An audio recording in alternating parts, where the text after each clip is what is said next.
Bihar board सामाजिक विज्ञान के कुछ महत्वपूर्ण प्रश्न जो बिहार बोर्ड वर्ग 10वीं के लिए जारी करता है। तो प्रथम प्रश्न है कि राज्य पुनर्गठन आयोग की स्थापना हुई, यानी कि राज्य पुनर्गठन आयोग की स्थापना कब हुई या किस वर्ष हुई। तो इसका आंसर है 1953 में। कब हुई? 1953 में। राज्य पुनर्गठन आयोग की स्थापना 1953 में हुई। फिर कहता है कि प्राचीन काल में महिलाओं को किस नाम से पुकारा जाता था। प्राचीन काल में महिलाओं को किस नाम से पुकारा जाता था। तो इसका आंसर है गृहलक्ष्मी। गृहलक्ष्मी नाम से महिलाओं को प्राचीन काल में पुकारा जाता था। उसके बाद है कि बिहार में पंचायती राज संस्थाएं हैं। बिहार में पंचायती राज संस्थाएं हैं कितने स्तरीय? कितने स्तरीय? तो 3 स्तरीय। इसका आंसर है कि बिहार में पंचायती राज संस्थाएं हैं त्रिस्तरीय।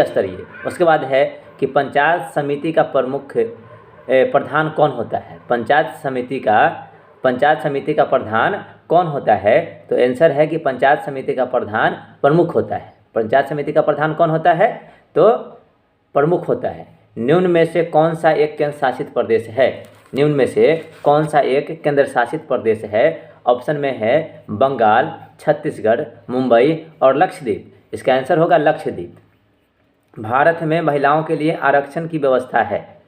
भारत में महिलाओं के लिए आरक्षण की व्यवस्था है कहाँ पे? तो भारत में महिलाओं के लिए आरक्षण की व्यवस्था है पंचायती राज संस्थाओं में। कहाँ पे? पंचायती राज संस्थाओं में। उसके बाद है कि इंग्लैंड में महिलाओं को वयस्क मताधिकार किस वर्ष प्राप्त हुआ? इंग्लैंड में महिलाओं को वयस्क मताधिकार कब प्राप्त हुआ? इसका आंसर है 1928 में। इसका आंसर है 1928 में।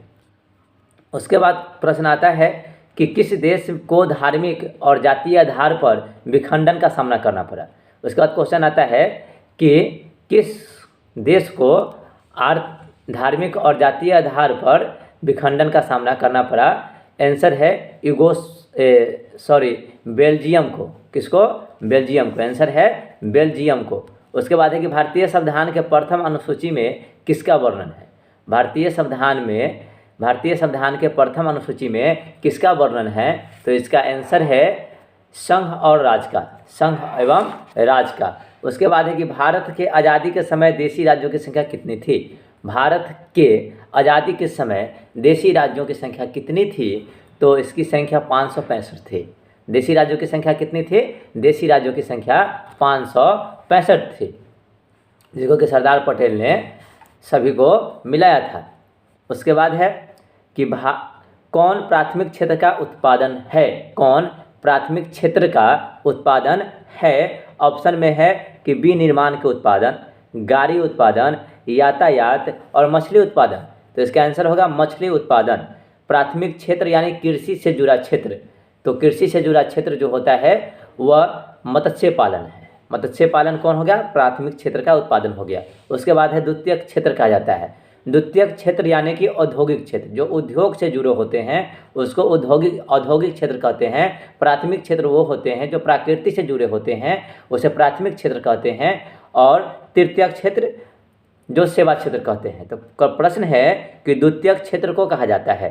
तो द्वितीयक क्षेत्र को औद्योगिक क्षेत्र कहते हैं। कौन क्षेत्र कहते हैं? औद्योगिक क्षेत्र। पर प्राथमिक क्षेत्र को कृषि क्षेत्र, द्वितीयक क्षेत्र को औद्योगिक क्षेत्र और तृतीयक क्षेत्र को सेवा क्षेत्र कहते हैं।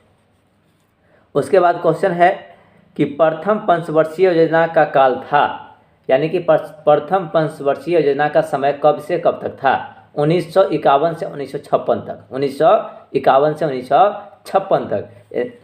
उसके बाद है कि प्रथम मानव विकास रिपोर्ट किसके निर्देशन में तैयार किया गया। किसके निर्देशन में तैयार किया गया? इसका आंसर है महबूब उल हक के निर्देशन में जो है प्रथम मानव विकास रिपोर्ट जारी किया गया था। उसके बाद है कि भारत में नीति आयोग की स्थापना कब हुई। भारत में नीति आयोग की स्थापना कब हुई? तो भारत में नीति आयोग की स्थापना 2015 में हुई। भारत में नीति आयोग की स्थापना कब हुई? तो भारत में नीति आयोग की स्थापना 2015 में हुई।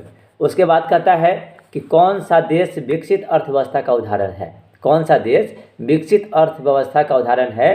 तो यहाँ पर स्टूडेंट को यह ध्यान देना है कि कौन कौन सा देश का नाम दिया गया है, कौन कौन से देशों का नाम है। यहाँ पे ऑप्शन है नॉर्वे, स्विट्जरलैंड, अमेरिका और इनमें से सभी। तो यहाँ पे इनमें से सभी होगा, ऑल ऑफ दीज, क्योंकि नॉर्वे, स्विट्जरलैंड और अमेरिका ये तीनों देश विकसित देश के श्रेणी में आते हैं। तीनों देश जो हैं विकसित देशों के श्रेणी में आते हैं। उसके बाद है कि आर्थिक विकास क्या है? आर्थिक विकास क्या है? तो इसका आंसर है कि परिवर्तन होने वाली प्रक्रिया। इसका आंसर है परिवर्तन होने की प्रक्रिया। उसके बाद है किस विकास पद्धति के आगे आने वाली पीढ़ी का ध्यान रखा जाता है? किस विकास पद्धति के आगे आने वाली पीढ़ी का ध्यान रखा जाता है? यानी कि जो आगे आने वाली पीढ़ी है, हमारे बाद जो आने वाली पीढ़ी है, इसका ध्यान रख के कैसे विकास किया जाता है, कौन से विकास किया जाता है? तो इसका आंसर है सतत विकास। इसका आंसर है सतत विकास।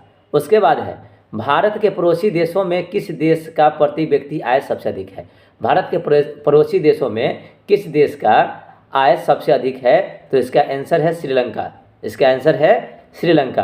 प्रति व्यक्ति राष्ट्रीय आय इक्वल टू क्या होता है? यानी वहाँ पूछेगा कि प्रति व्यक्ति राष्ट्रीय आय बराबर क्या होता है, तो वहाँ पे आपको फॉर्मूला निकालना है कि राष्ट्रीय आय बराबर कैसे निकालते हैं। तो कुल राष्ट्रीय आय और ये डिवाइड जनसंख्या, राष्ट्रीय आय डिवाइड जनसंख्या या राष्ट्रीय आय बाई जनसंख्या। उसके बाद है कि कोसी नदी ने बिहार में किस वर्ष तबाही मचाई थी? कोसी नदी ने बिहार में किस वर्ष तबाही मचाई थी? तो इसका आंसर है 2008 में। कोसी नदी ने कब बाढ़ लाया था बिहार में? तो 2008 में। उसके बाद है कि कौन सा प्रवहनीय संसाधन है? कौन सा प्रवहनीय संसाधन है? तो इसका आंसर है नदी। इसका आंसर है नदी। 1994 ईस्वी में रियो डी जेनेरो में कौन सा सम्मेलन हुआ था? 1994 ईस्वी में रियो डी जेनेरो में कौन सा सम्मेलन हुआ था? तो इसका आंसर है पृथ्वी सम्मेलन। कौन सा सम्मेलन? पृथ्वी सम्मेलन। उसके बाद है कि स्मॉल इज ब्यूटीफुल किसकी रचना है? स्मॉल इज ब्यूटीफुल किसकी रचना है? तो इसका आंसर है सोमेश्वर की रचना है। किसकी रचना है? सोमेश्वर की रचना है। उसके बाद है कुनैन किस रोग की दवा है? कुनैन किस रोग की दवा है? तो कुनैन जो है यह मलेरिया की दवा है। किसकी दवा है? मलेरिया की दवा है। रेल वर्कशॉप कहाँ स्थित है? रेल वर्कशॉप कहाँ स्थित है? इसका आंसर है जमालपुर। इसका आंसर है जमालपुर। रेल वर्कशॉप कहाँ स्थित है? तो जमालपुर। उसके बाद कहते हैं, उसके बाद को प्रश्न है कि पुरानी जलोढ़ मिट्टी को क्या कहा जाता है? पुरानी जलोढ़ मिट्टी को क्या कहा जाता है? तो इसका आंसर है बांगर मिट्टी। कौन सा मिट्टी? बांगर मिट्टी।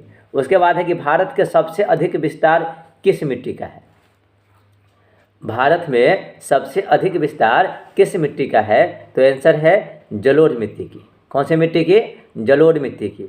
इंडियानुपूल की संधि कब हुई थी? इंडियानुपूल की संधि कब हुई थी? तो 1829 ईस्वी में। इंडियानुपूल की संधि 1829 ईस्वी में हुई थी। राष्ट्रवाद का जन्म कब से माना जाता है? राष्ट्रवाद का जन्म कब से माना जाता है? तो फ्रांस की क्रांति से। कब से? तो फ्रांस की क्रांति से। उसके बाद है कि नेपोलियन संहिता कब लागू हुआ, या नेपोलियन संहिता कब लागू हुई? तो इसका आंसर है 1804 ईस्वी में। कब? 1804 ईस्वी में। यानी कि जब नेपोलियन ने जीत की थी तब उसने अपना एक नेपोलियन संहिता लागू किया था, जो 1804 से 1815 ईस्वी तक चला था। और 1815 से फिर से मेटरनिक युग आ गया था। 1804 से 1815 तक ये नेपोलियन संहिता, और उसके बाद 1815 में मेटरनिक युग। उसके बाद है कि नौ गुएल्फ आंदोलन कहाँ हुआ? नौ गुएल्फ आंदोलन कहाँ हुआ? तो इसका आंसर है नौ गुएल्फ आंदोलन कहाँ हुआ? तो इटली में। नौ गुएल्फ आंदोलन कहाँ हुआ? इटली में। सेडोवा का युद्ध कब हुआ था? सेडोवा का युद्ध कब हुआ था? 1866 ईस्वी में। सेडोवा का युद्ध कब हुआ था? 1866 ईस्वी में। उसके बाद है कि दासकेप अप्रैल थीसिस किसने लिखी थी? अप्रैल थीसिस किसने लिखी थी? तो इसका आंसर है लेनिन ने। अप्रैल 1933 किसने लिखी थी? तो लेनिन ने। उसके बाद है कि दास कैपिटल का प्रकाशन कब हुआ? दास कैपिटल का प्रकाशन कब हुआ? तो 1848 ईस्वी में। दास कैपिटल का प्रकाशन कब हुआ? 1848 ईस्वी में। फिर है कोल खोज की योजना किसने आरंभ की थी? कोल खोज की योजना किसने आरंभ की थी? स्टालिन ने। कोल खोज की स्थापना किसने की थी? स्टालिन ने। फिर कहता है कि नई आर्थिक नीति किसने लागू की? नई आर्थिक नीति किसने लागू की? तो लेनिन ने। नई आर्थिक नीति किसने लागू की? लेनिन ने। उसके बाद है कि सोवियत संघ का विघटन किस वर्ष हुआ? सोवियत संघ का विघटन किस वर्ष हुआ? तो 1991 ईस्वी में। 1991 ईस्वी में। आज के लिए बस इतना ही।